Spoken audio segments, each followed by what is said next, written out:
ได้เห็นเส้นทางบุญสว่างใสในช่วงเย็นขอได้เป็นลูกหลานหลวงปู่สู่สุดทางแสนภูมิใจแสนสุขใจอะไรอย่างนี้ไม่คิดฝันว่าชีวิตจะได้เห็นเส้นทางบุญสว่างใสแสงชุ่มเย็นขอได้เป็นลูกหลานหลวงปู่สู่สุดทา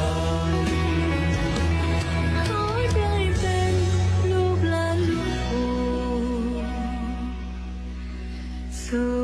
สุดท